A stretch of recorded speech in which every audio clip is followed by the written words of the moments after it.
Welcome back. We've got Tony Greenstein with us, who's written a book. Hold it up. Zionism during the Holocaust. There it is. And we're going to talk to you a little bit about your book and the Al Jazeera series I suggest that you have raised criticisms of. First, about your book. Why, how, etc. I decided, and it was nearly 10 years ago, to write a book about Zionism during the Holocaust and also before the Holocaust and after the Holocaust, because of the way the Zionists used the Holocaust as one of their main propaganda weapons in justifying the subjugation and dispossession of the Palestinians. If you, as you know, the International Holocaust Remembrance Alliance definition of anti-Semitism uses the Holocaust in order to redefine anti-Semitism, not as hatred or hostility to Jews, but as hostility or hatred of Zionism and criticism of Zionism or what Israel does. So I thought it was essential to write a book about their true attitude, what they did during the Holocaust, or rather, what they didn't do during the Holocaust. What was their attitude to anti-Semitism? Zionism, which arose in the end of the 19th century, was unique in its reaction. It was a Jewish movement, although there was Christian Zionism before it, and it took the view that the anti-Semites were essentially right, that Jews could not live amongst non-Jews because they were a separate alien nation, and therefore they should go to Palestine. And that was the beginning of a very fruitful relationship between the anti-Semites and the Zionists. And it was best summed up, I think, by Jacob Klatskin, who was the editor for 2 years of Die Welt, which was the Zionist paper. And he was also an instigator of the Encyclopedia Judaica, when he said, if we do not admit the rightfulness of anti-Semitism, I'm reading from here, we deny the rightfulness of our own nationalism. Instead of establishing societies for defence against the anti-Semites who want to reduce our rights, we should establish societies for defence against our friends who want to defend our rights. In other words, the anti-Semites were, in Herzl's words, our friends and our allies, because without anti-Semitism, there is no Zionism, and that's as true today as it was in the past. Anti-Semites provide the push for Jews to go to Palestine. Without it, Jews have no incentive to go to Palestine. That's, I say, true now as it was over 100 years ago. And Leo Pinsker, who was another, in many ways, he was one of the founders of political Zionism. In his view, and again, I'll quote, he said, Judeophobia, he was a doctor, so he talked about anti-Semitism as a kind of medical symptom, and Judeophobia is a mental disease, and as a mental disease it is hereditary, and having been inherited for 2,000 years it is incurable. So obviously if a disease is incurable, there's no point fighting it. At best you have a palliative, and that was a Zionist attitude. And the Zionist attitude to anti-Semitism was no different during the Nazi period than it was before the Nazi period. So, for example, when the Nazis came to power in January 1933, 99% of Jews were, of course, horrified. They immediately launched a boycott of Nazi Germany, which took effect, in essence, at the end of March after the unfree elections. The Zionists, on the other hand, were not interested in fighting the Nazis or in boycotting them. On the contrary, they reached an agreement called Havarah to trade with them.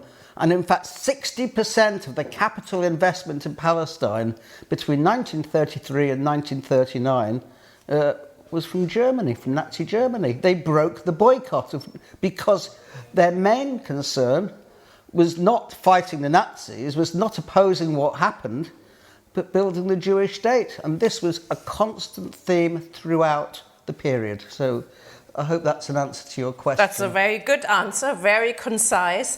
So what didn't they do what didn't the Zionists do during the Holocaust that they should have done? Well, if the Zionists had really been concerned about the Holocaust when it was happening, the first thing they would have done, as the only international Jewish organisation of any note, would be to set up a coordinating centre to collate all the information that was coming in from Eastern Europe about where the Nazi extermination camps were, for example, because Auschwitz was considered until very late in the day, and I covered this in my book as to why, it was considered a labour camp, not an extermination camp.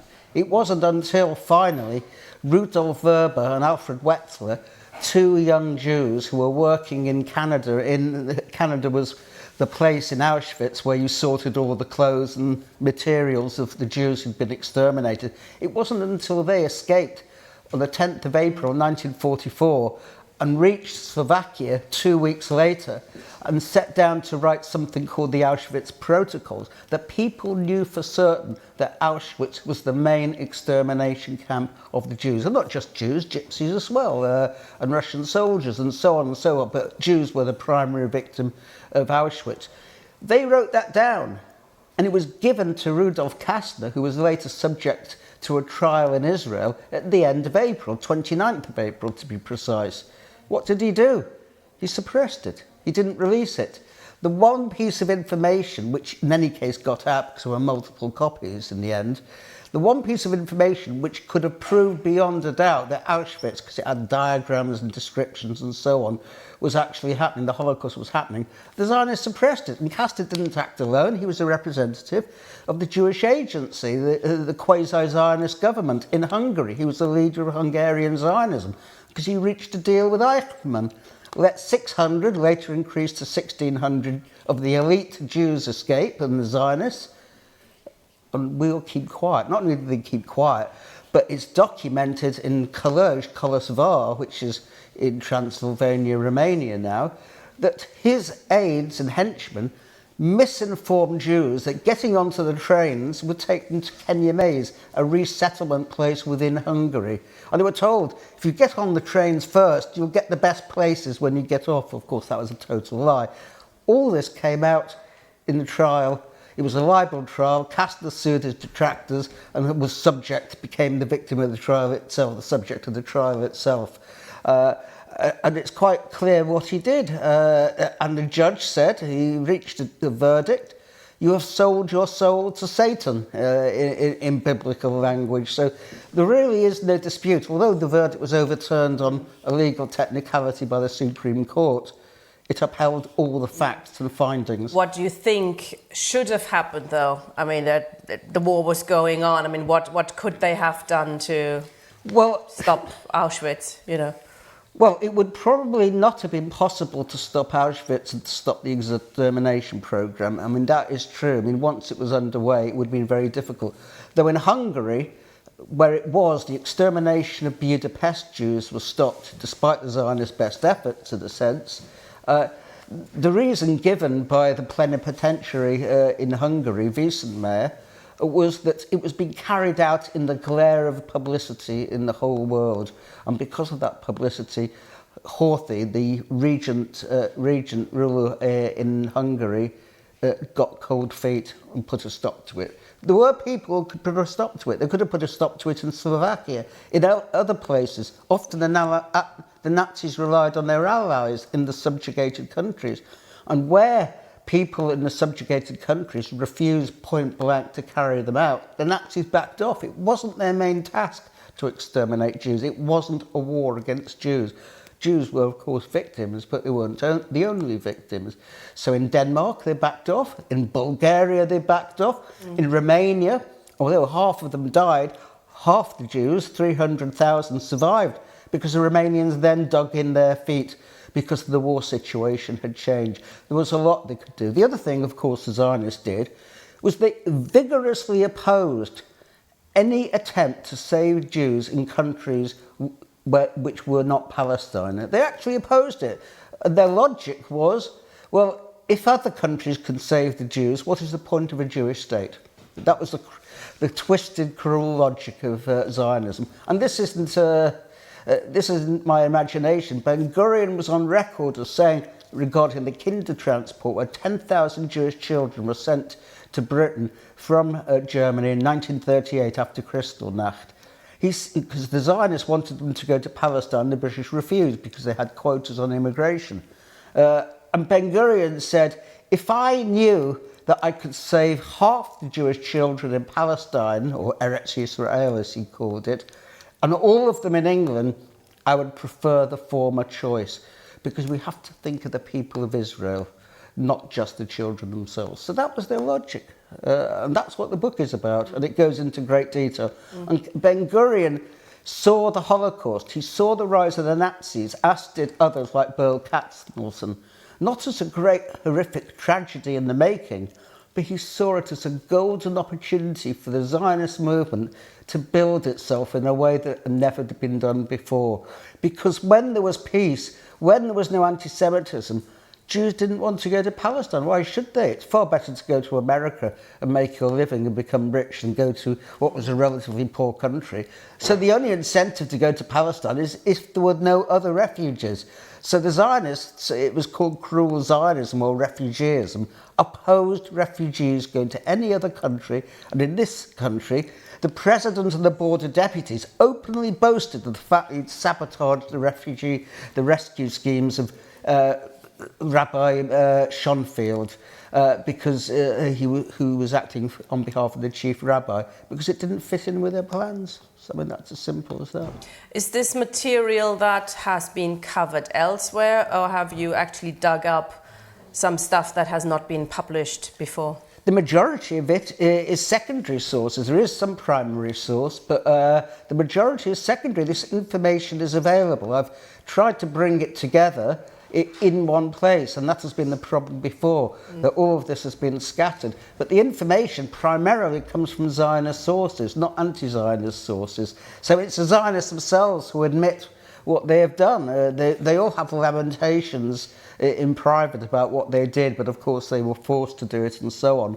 But it's also, I mean, my eyes were opened when I read the final chapter of Shabtai Teveth's biography, an official biography of Ben-Gurion, when he said it must have been a fine line in Ben-Gurion's mind between a beneficial disaster and an utter catastrophe. So, I mean, his own biographer criticised him for his attitude. So, I mean, there is no doubt about it.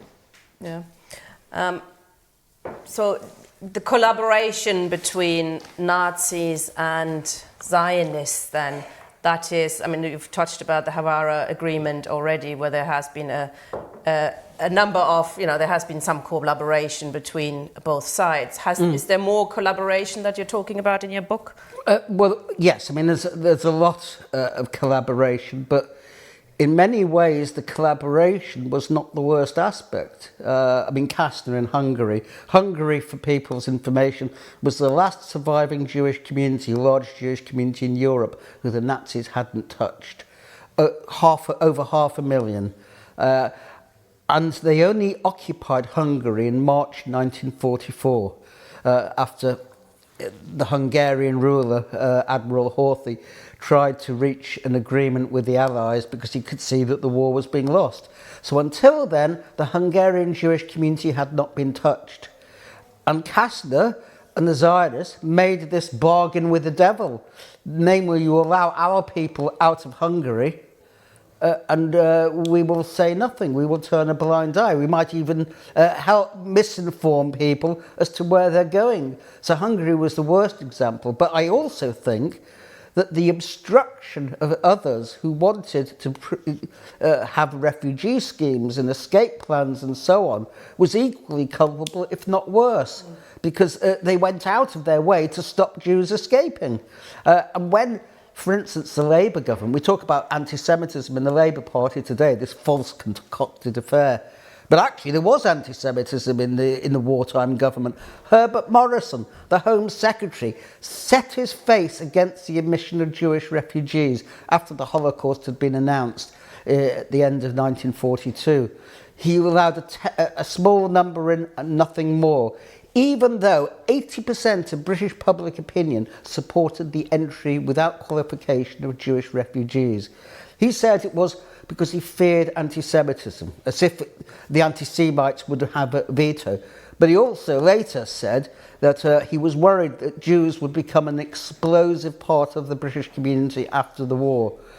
In other words, he saw them as communists. and he didn't really want them. Yeah, that's an interesting one, isn't it? That was often the refugees were the ones that were the most left-wing.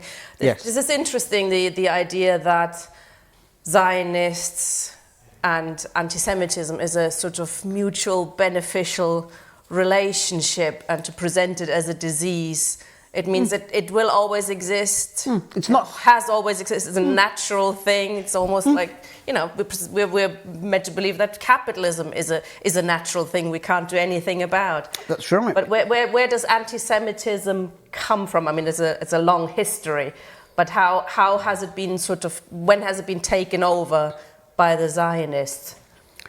Well, I mean, anti-Semitism was really in two forms. There was the original anti-Semitism of feudal anti-Semitism, which was a reaction in a sense to the Jews' own economic role within feudalism. They were separate castes, you know, moneylenders, traders and so on, agents of money within an economy that was not based on money.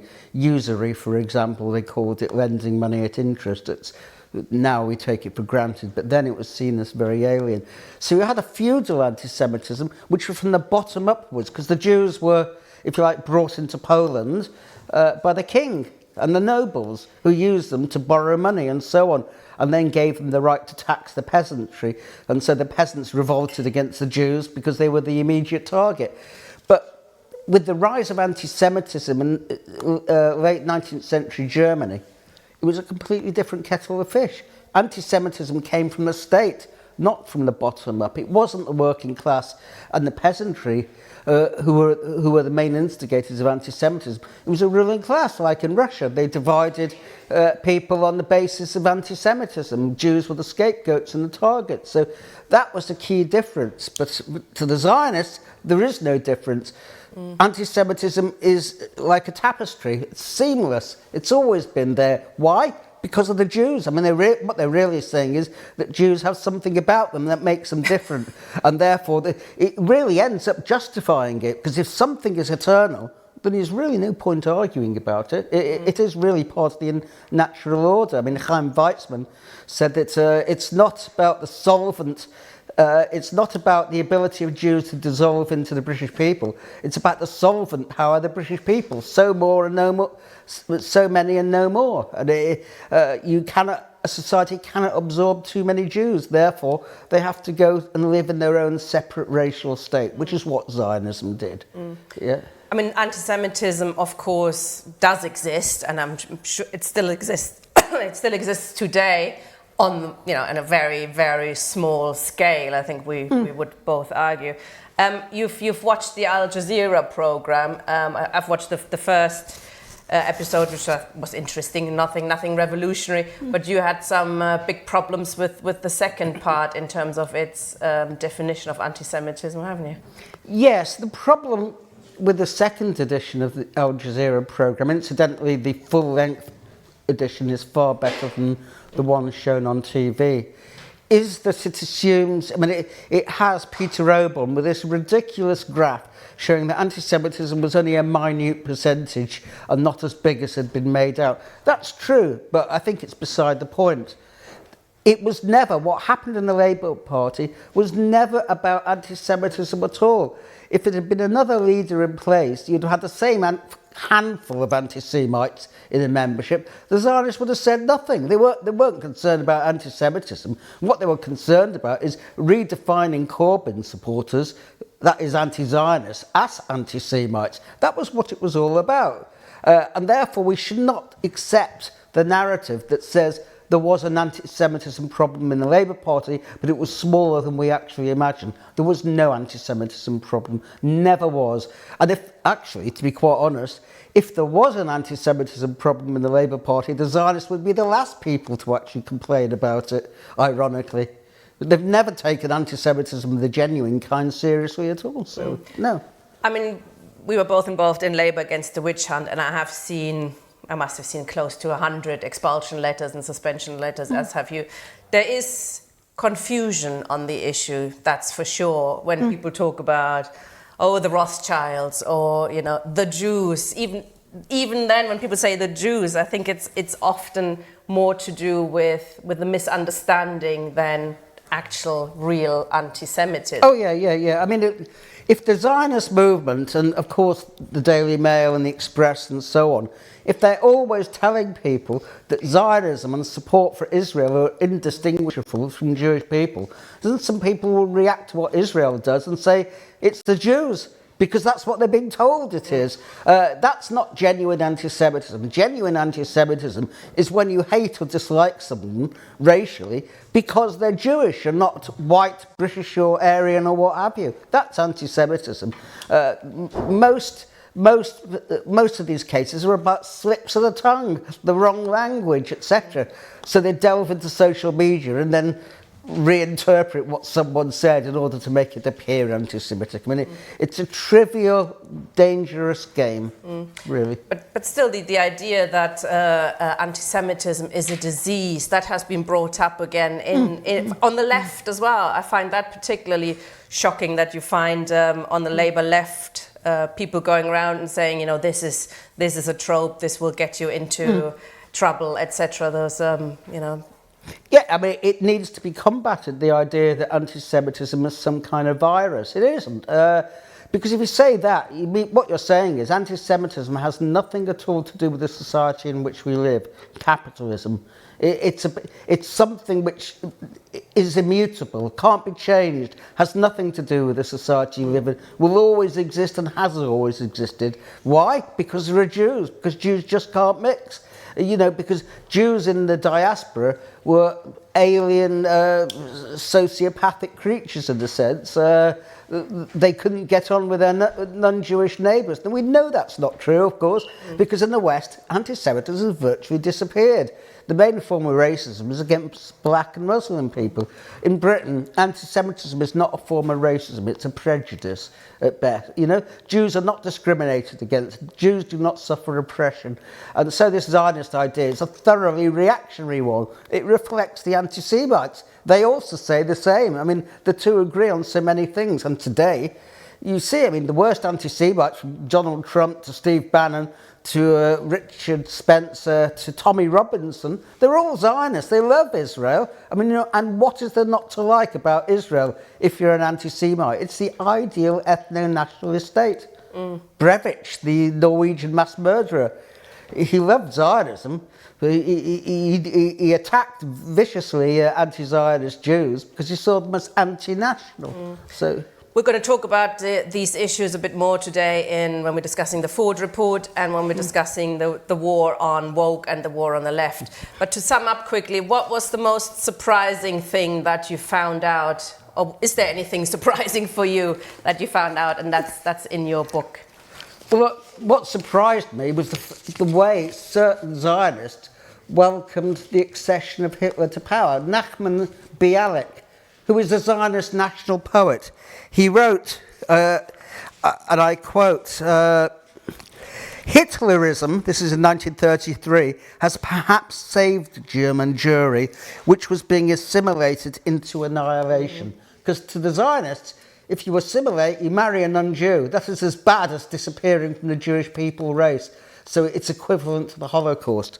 And the Holocaust is repeatedly compared to assimilation. Another, Emma Ludwig, a world-famous biographer, expressed the general attitude of the Zionist movement when he said, Hitler will be forgotten in a few years, but he will have a beautiful monument in Palestine. You know, the coming of the Nazis was rather a welcome thing. Thousands who seemed to be completely lost to Judaism were brought back to the fold by Hitler, and for that I am personally grateful to him. And this expressed the Zionist attitude to the rise of the Nazis. It was a golden opportunity for them. Of course, looking back now, I mean, those words really stick in people's throats, but at the time, that expressed the general attitude of the Zionist leadership. They probably wouldn't, I mean, had they known that 6 million Jews get exterminated, do you think they would have still written that? Or was that a sacrifice they were willing to there were make? some people who did say that the Jewish dead in the Second World War were the price we paid to get to the negotiating table. Nathan Schwab, a Zionist leader in Switzerland, came out with that, and that was also quite common. But of course, the Zionists couldn't predict there was 6 million. But they should have known, because the vast majority of Jews did know, that Hitler represented a different strain. Fascism and anti-Semitism was different from the normal anti-Semitism that existed in East European societies. So the Zionists, if they didn't see the danger of the Nazis, it was because they didn't want to see. Thank you very much, Okay. Tony. I'm just going to hold your book up again. Comrades, this is it. It will be out, that's a proof copy, so that will be out in a couple of months, well, a month. Oh, a month. Oh, you can't get it yet, but No. put it on your Christmas list. You can contact me at my email address and I'll show you details of how What's to your buy it. email address, Tony? Sit down. Tony Greenstein, 111@gmail.com. So if you write to me, I'll let you know how to get it. We can also pass it on to comrades if they wish. We're going to have a short video now, and then we're carrying on with a really important debate on free speech and what it means today in today's context of the Labour Party and all sorts of issues. Thank you.